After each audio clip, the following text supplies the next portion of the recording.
All right, let's dive right into this explainer. We're breaking down the intense diplomatic gridlock and outright economic warfare happening right now between the US and Iran. We're looking at a highly volatile situation that has basically shifted from active military strikes to a massive, high-stakes war of blockades. And that shift, it's already sending shockwaves through the global economy. So if you're trying to figure out the hidden forces keeping world oil prices spiked and peace negotiations completely frozen, well, you're in exactly the right place.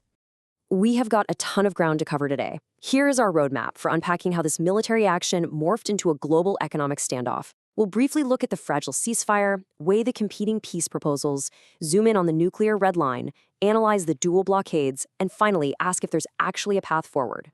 Okay, Section 1, a fragile ceasefire. Let's establish the current status quo. Remember, this conflict officially broke out back in February with strikes from the US and Israel. But right now, we've entered this really fascinating and frankly pretty precarious pause. What we're looking at is a fragile ceasefire, and it's specifically designed to give these peace talks some breathing room. Now, despite some occasional localized exchanges of fire, this ceasefire is largely holding up while both sides actively swap peace proposals. And despite those occasional flare-ups, you have leaders projecting a pretty swift resolution. Just earlier this week, U.S. President Donald Trump doubled down on his expectations, stating that the war in Iran will be, quote, over quickly. It's definitely a confident statement, but as we're about to see from the actual facts on the ground, getting to that rapid finish line, it means navigating an absolute maze of demands. Which brings us to Section 2, competing peace proposals. This is where it gets really interesting, seeing exactly what each side says they need to make peace a reality. Right now, there are two totally different frameworks sitting on the negotiating table. On one side, you have Iran's proposal, which actually came through Pakistan, since Pakistan has been acting as a crucial mediator here. On the flip side, we have a 14-point U.S. memorandum. The details of this one-page memo were reported by Axios, who cited unnamed sources briefed on the matter. Let's actually pull these apart. So looking at Iran's terms first, and this is according to the semi-official Tasnim news agency, their core requirements are laser-focused on removing immediate physical threats.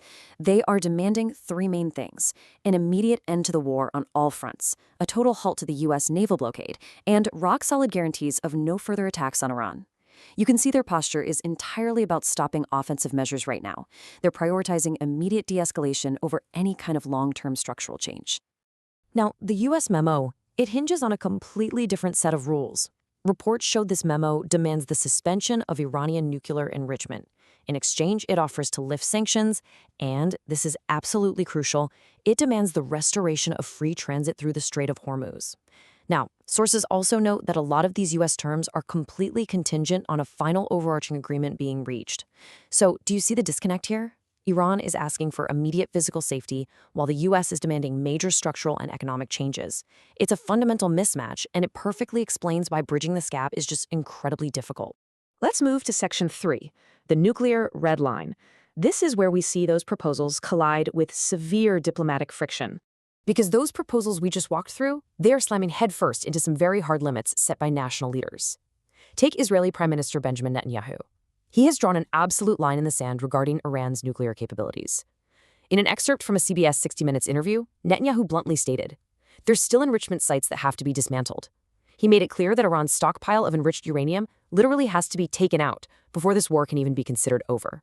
And just to show you how ridiculously high the temperature is right now, President Trump firmly shot down Iran's counterproposal. Over on Truth Social, he posted, "I have just read the response from Iran's so-called representatives. I don't like it. Totally unacceptable." That incredibly public rejection, it shines a massive spotlight on how wide the chasm really is between the two sides right now. Meanwhile, the rhetoric coming out of Tehran is every bit as uncompromising. Iranian President Masoud Pezeshkian didn't reference the specific proposal, but he made his administration's stance crystal clear on Sunday. He said, "We will never bow our heads before the enemy, and if talk of dialogue or negotiation arises, it does not mean surrender or retreat." So you've got both sides really digging their heels in here, practically guaranteeing that every single point on those peace memos is going to be fiercely contested. All right, Section 4, the dual blockades. Let's look at how this diplomatic deadlock is sparking outright economic warfare, because this is the part that impacts all of us. To really grasp the global impact here, you absolutely have to understand the Strait of Hormuz. It is a vital, critical maritime transit route for the entire global economy. Restoring free transit through this specific choke point is a non-negotiable core requirement for the United States, which is exactly why it's a key provision in that 14-point memo we talked about. But right now, Iran is continuing to block the strait, and that is creating a massive geopolitical deadlock that reaches way, way beyond the Middle East. Here is the exact cycle of economic warfare playing out. The primary consequence of Iran blocking the Strait of Hormuz is a direct, painful spike in world oil prices. You're probably already feeling it. So, in response, the U.S. is enforcing its own naval blockade, specifically targeting Iranian ports. The strategy there is to exert massive retaliatory pressure on Tehran to force them to accept U.S. terms. But, as you might guess, this countermove has reportedly infuriated Iran. It's become a massive point of contention, basically locking both sides into this endless loop of economic retaliation. The supreme irony here, while the kinetic, military warfare has paused on the ground, it's basically just been replaced by a potentially more devastating global economic war of attrition. Which brings us to Section 5. Is there a path forward? With negotiations completely frozen in this deadlock, we have to look at the bigger picture. So we are stuck in a geopolitical deadlock defined by totally contradictory peace terms. You've got the U.S. requiring free transit and an end to nuclear enrichment, while Iran is demanding an end to the naval blockades and guaranteed safety. And right in the middle of all this, you have massive, mounting economic pressure building up through rising global oil prices. So I want to leave you with this question. Considering the immense strain on the global economy and these seemingly immovable red lines, who is going to blink first in this war of blockades? Will the sheer global pain of soaring oil prices finally force a compromise, or is this standoff just going to deepen? Keep these structural forces in mind as you watch this situation unfold. Thanks for joining me on this explainer, and as always, keep questioning the world around you.